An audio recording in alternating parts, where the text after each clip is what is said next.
Hey everyone, I'm the Idea Maker, and today I'm going to be giving you my non-spoiler review on Marvel Studios' The Fantastic Four First Steps.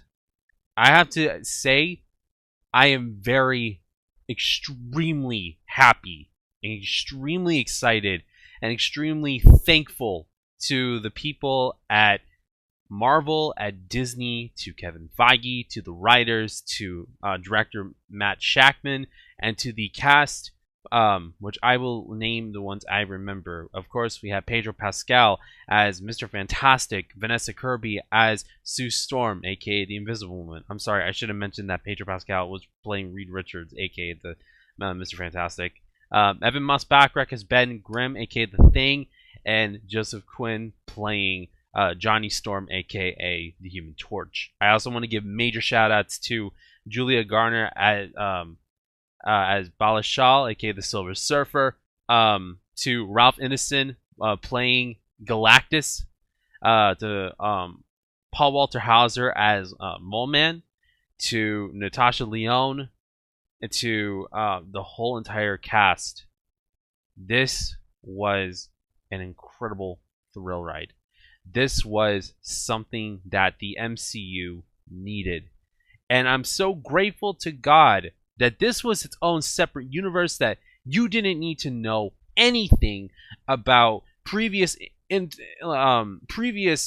in the MCU. You didn't have to know about the Fantastic Four in its previous variants from 2005, from 2007, 2015, even including the 1994 unreleased movie, or even the animated shows, the comics, you name it.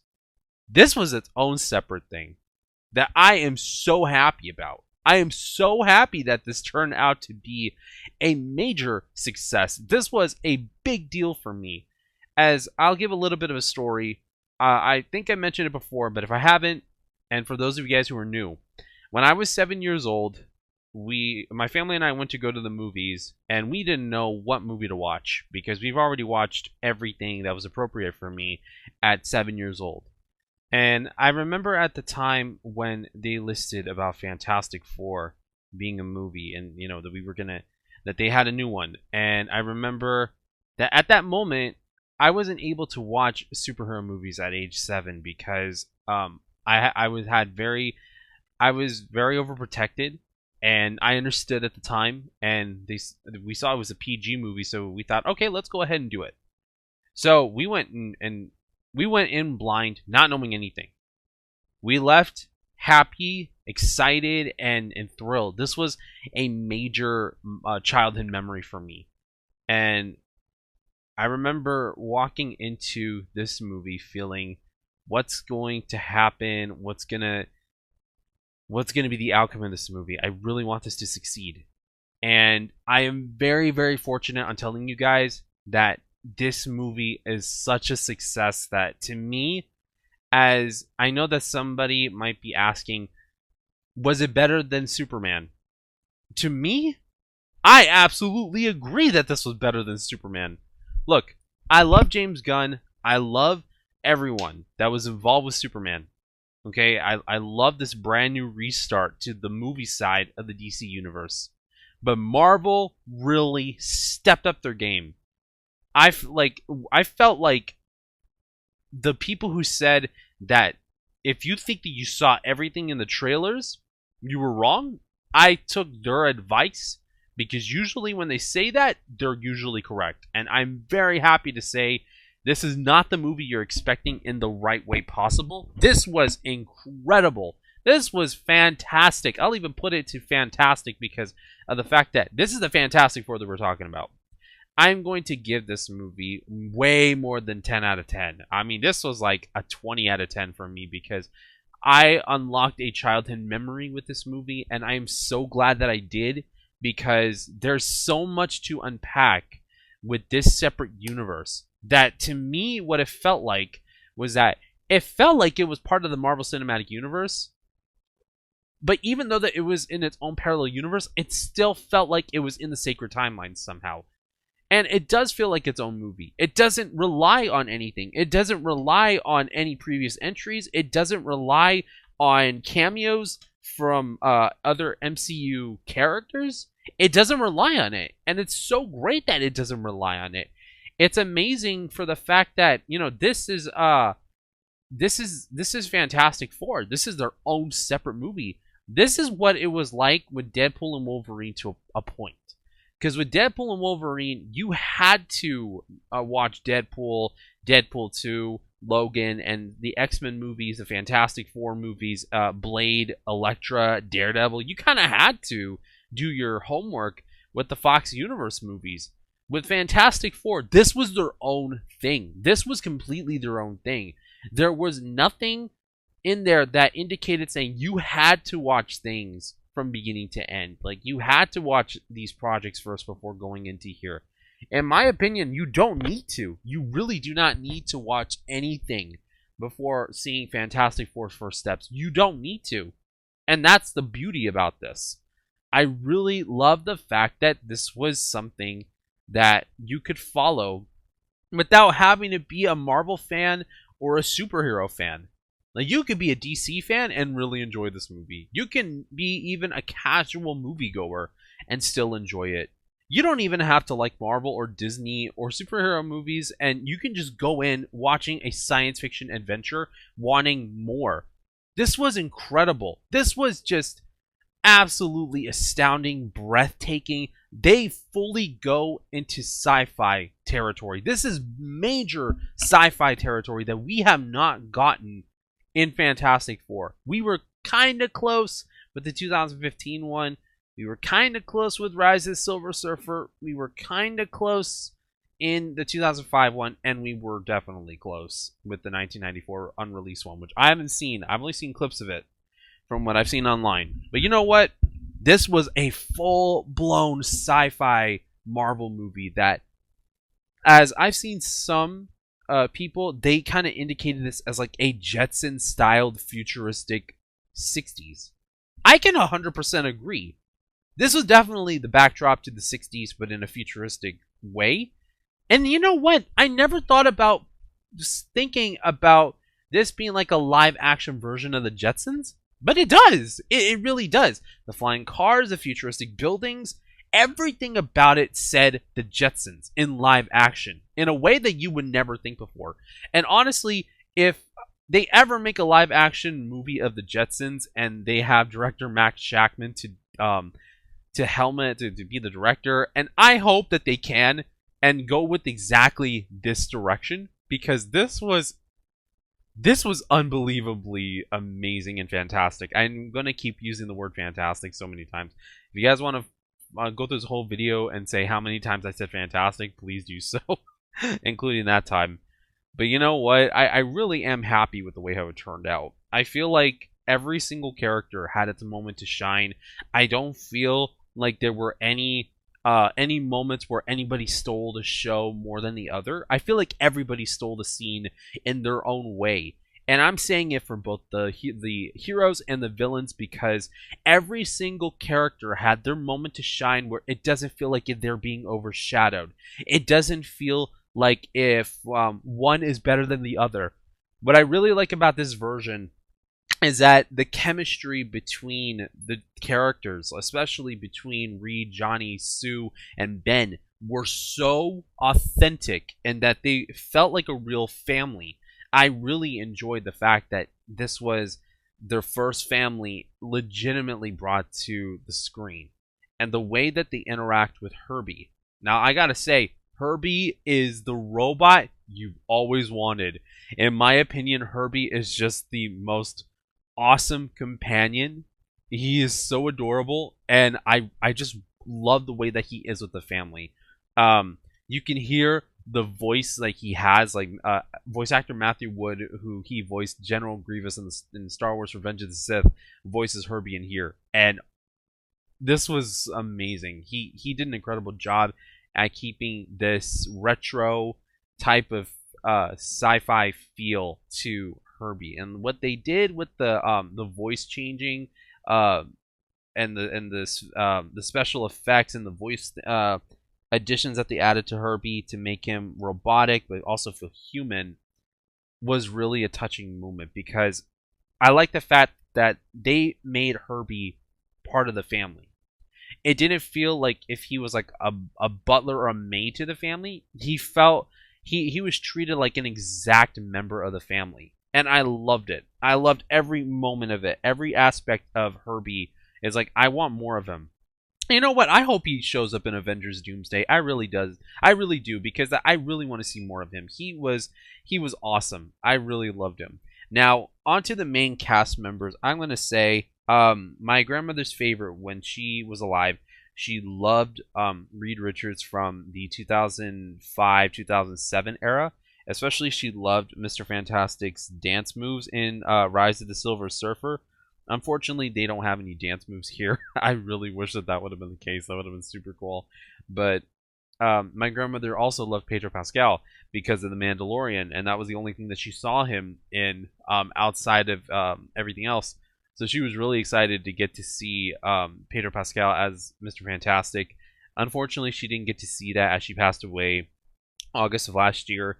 So I went in memory of her, and honestly, I felt like she would have loved this movie. The feels that you get from it is amazing, and I think Pedro Pascal did an incredible job at playing Reed Richards. This was a role for him that I felt like I wasn't watching Pedro Pascal. I was watching Reed Richards. I was watching him try to come up with ways to be able to stop Galactus. And he did an incredible job at being lost in the role and blending between, oh, okay, we have Pedro Pascal, we have the Mandalorian, now he's going to be Mr. Fantastic, and he does a great job at feeling like this is really Mr. Fantastic. It doesn't feel like anything else. It doesn't feel like Pedro Pascal acting. He was really immersed in the role, and I'm super happy with how that turned out. Now, the way that they handled Sue Storm, oh wow, they did such an incredible job with Sue. I think the greatest thing that they did was that they gave her that fierceness, that dynamic that she needed to not feel like, in my opinion, with the way how they kind of did it with the Fantastic Four movie from 2005. But don't for the thing is that I haven't seen that one in a very long time, so hopefully I'm gonna watch it again as a reaction, because it's been so long. But I'm going to watch it again, and I just want to say, like, the way that they kind of treated Sue was like they kind of brushed her off in some way that I'm like, I don't know how I feel about that. And the same thing with Johnny, that they made him such an airhead, such a womanizer in those movies, that they gave him a crucially important role in this one. He didn't feel underutilized. He felt like he was part of this, felt like he was part of the team. He felt, at this point, like, yeah, he might have gotten ignored from time to time, but he had a plan. He knew what he was doing. He wanted to save the world. He wanted to help save the world, but he wanted to save. This is not really a spoiler. He wanted to save Franklin. He wanted to save Reed and Sue's son, especially because they're all family. They really felt like family. The way how that Vanessa Kirby played Sue. Honestly, I was rooting for her in the theater. I was rooting for her. She has a couple of very powerful moments. She has a very powerful speech that she addresses upon with people about the situation, and that she does incredible. Vanessa Kirby does an incredible job at bringing that hopefulness. And on top of it, she has a very, very amazing scene where she highlights her powers to the max. To me, it felt like Wanda up against Thanos in Endgame. It felt like that so much. It felt like I was watching Wanda again.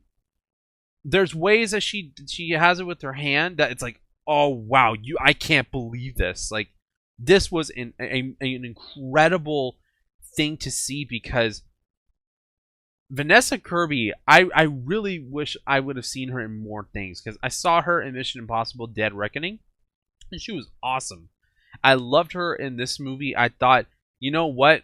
Pedro Pascal, Eben Moss-Backrack, and Joseph Quinn have a future with Marvel Studios, and I'm so ready to see more of them. And speaking about Joseph Quinn, oh, he did incredible. He did fantastic as well as Johnny. Like I mentioned, they gave him way more to do in this one. He didn't feel like a sideline character at all. He was a very contributing factor to the plan that they had to be able to stop Galactus.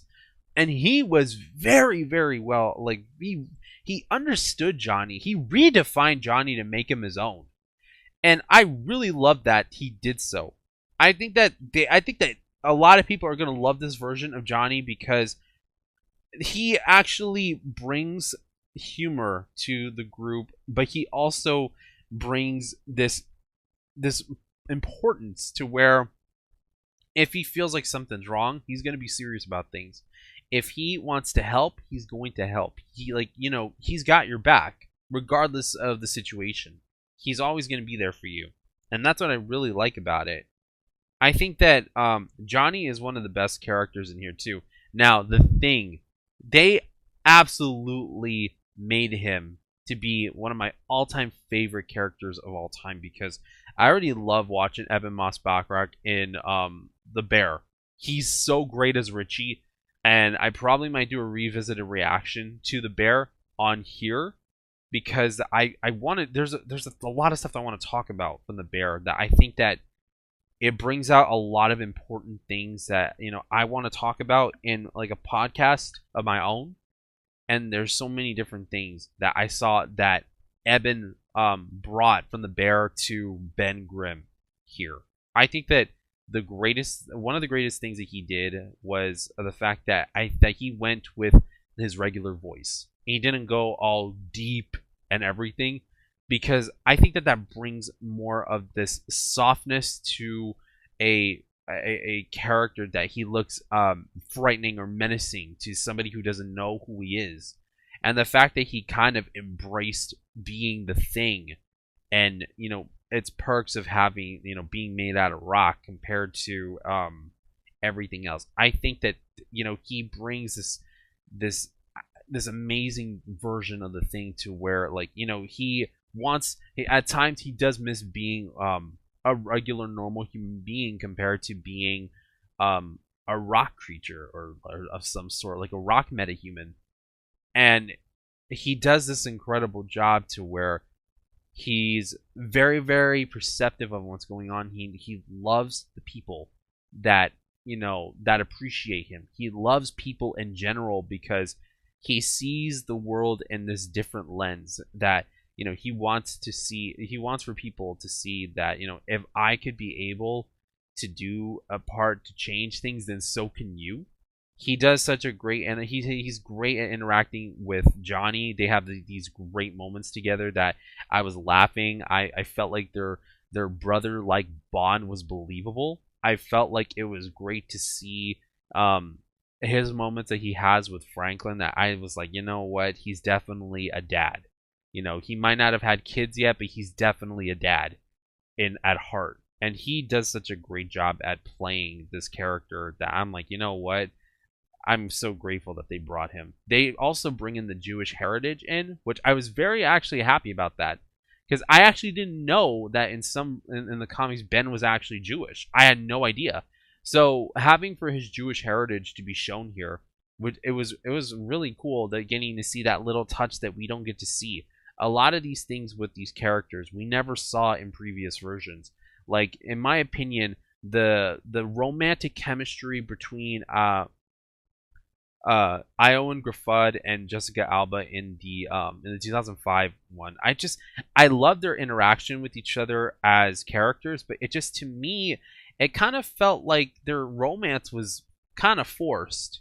Like, their acting didn't feel, it felt kind of forced, like forced acting to a degree. Not saying that their acting between each other and their chemistry was not there, because it was. It just felt like their romance was a little bit forced on to a degree. Now, when it comes to Pedro Pascal and Vanessa Kirby, I love the fact that it felt like they were a married couple. It felt like their when they talked to each other, when they interacted with each other, when they got mad, when they fought with each other, when they had their problems being expressed, all of these different emotions that they were having with each other, towards each other, and during specific moments about having to deal with Galactus because of Franklin. They really brought this believable characteristic to Fantastic Four, and as these characters, and bringing this unbelievable chemistry with each other as individuals. I think that they did such a great job with making it feel like they are in love with each other. They are married. They are concerned about their child. They love their family that they've helped build, especially that they're all super powered humans that that they want to defend the earth. They want to be able to help others. And I love the fact that I feel like the interaction that Vanessa Kirby has with Joseph Quinn as brother and sister, as Sue and Johnny Storm.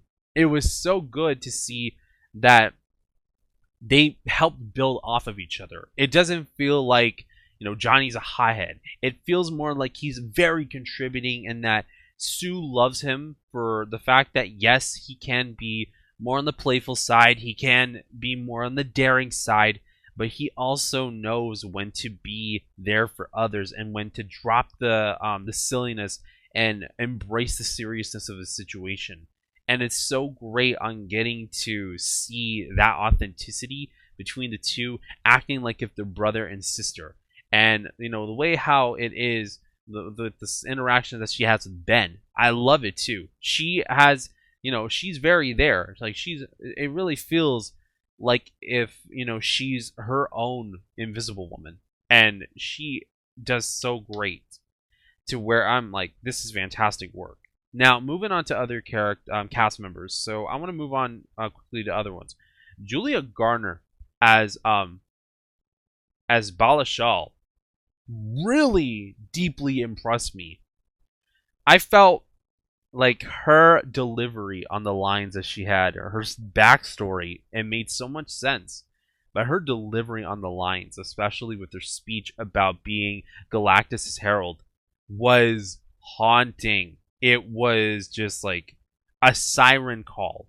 It was literally a siren call that you were entranced into what she was saying, but you were also feeling scared at the exact same time. She had this chilling way of delivering her lines that even though that she was doused in silver, in being Galactus's herald, it was such a an emotional point that I feel like when they explore, when you see more of how they explore Silver Surfer, it really makes it feel like it also, and like they did the character justice, because yes, they do explain about the Silver Surfer in Rise of the Silver Surfer, but they do a little more in this one when they explain her background a little bit more. They do explain her background, surprisingly.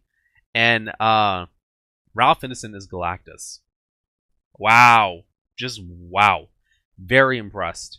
Very impressed.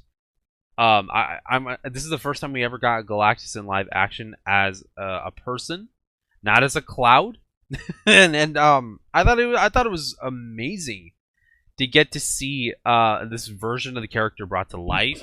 His voice was very deep in the sense that the theater really felt silent. They felt so silent when it came to Galactus. His presence was just there. Like, it was just there. Undeniably, like, there to the point that you could hear a pin drop in the theater. And we were in 4DX. Okay, we were at the 4DX fan event. And this really, really made something like very, very this made into a very haunting performance. That it was big.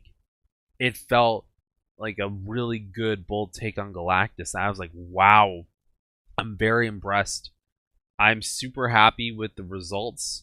I'm super happy with the way how they treated this whole production. I thought Natasha Lyonne's character was a nice little thing for Ben.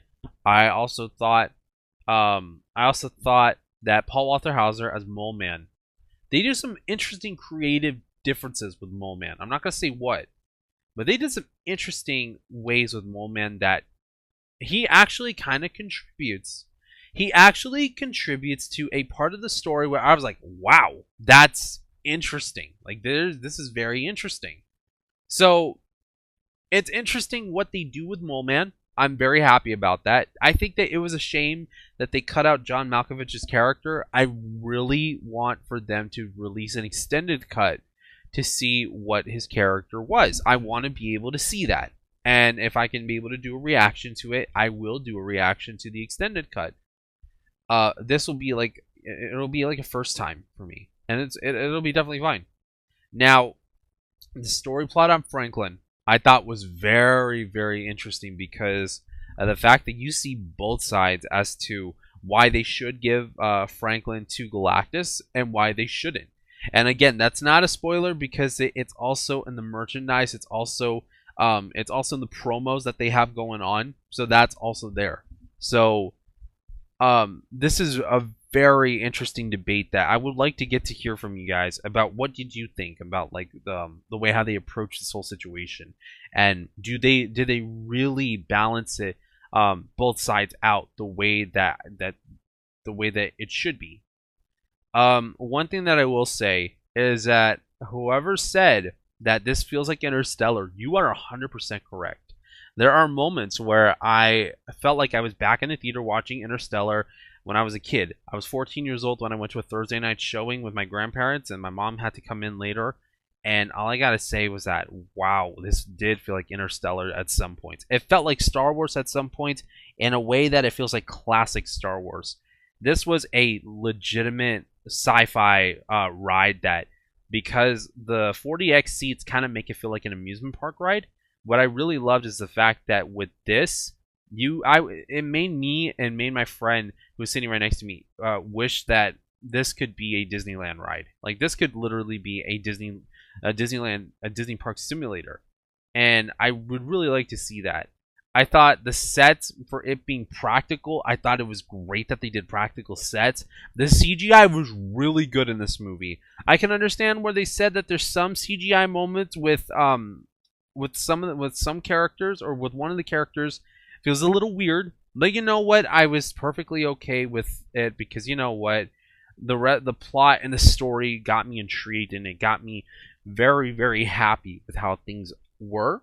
So I'm super happy that this worked out as a movie. I'm so glad that the audience score and the critic score is very high.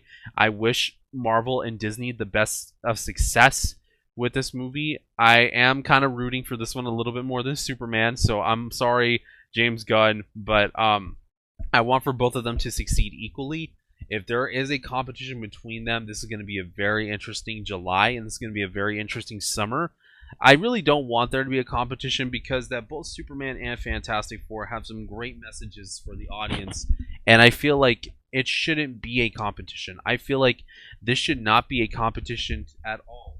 But if people end up making this to be a huge, huge competition, then I mean, that's up to them. But I really don't want to make this into a competition. But I do lean more to Marvel on this one. I really want to see where they're going. I also want to say that, again, Herbie is the companion that you need. He's definitely the companion that you need, and I really cannot wait to see what they're going to set up for Doomsday. And speaking about Doomsday, stick around because there's a mid-credit scene and a post-credit scene. The mid-credit scene is where it's at. It is the most important thing. Let me just say, they pull a reverse Thunderbolts. So the final, I'll just put it like that. The way how they set it up with the post-credit scene and the mid-credit scenes, the way how they did it with Thunderbolts, put it in reverse instead. So you'll understand what I mean when you see this. But anyways, I really recommend watching this movie in any format whatsoever. But I am sad that I didn't see this in IMAX because I saw the IMAX screening was impressive, incredible, impressive. I was gonna say impressive or impressive, I guess. Because I almost combined the words, but having to see that's the IMAX scenes with Galactus, they changed the ratio to 1/43 instead of the 190. Oh wow, I was very surprised. You know what? I think I might go see this in IMAX. I think I might, because this was so awesome. This was awesome. I'm very happy with how this turned out. I definitely recommend the 4DX experience for this one. Be sure to get your tickets for Marvel Studios' A Fantastic Four: First Steps. That now in theaters. You guys can watch it in 2D, 3D, IMAX, RPX, 4DX, ScreenX, whatever format that you want. I guarantee you this is going to be a fun, exciting sci-fi film that it just really blows you away. They don't show much in the trailers and they don't give much in the plot, but I guarantee you this is going to be one fun ride that you will never forget. So with that being said, thank you guys so much for watching my review, my non-spoiler review for the Fantastic Four, or in this case, Marvel Studios' Fantastic Four: First Step. If you guys want to see more reviews and more videos like this, then please like, share, comment, and subscribe to the channel. If you guys want to follow me on any social media, I've got Snapchat, Instagram, Twitter, aka X, my Discord server. With that being said, thank you guys so much for watching. God bless you all. Stay safe, and I will see you all in the next videos. Bye, guys.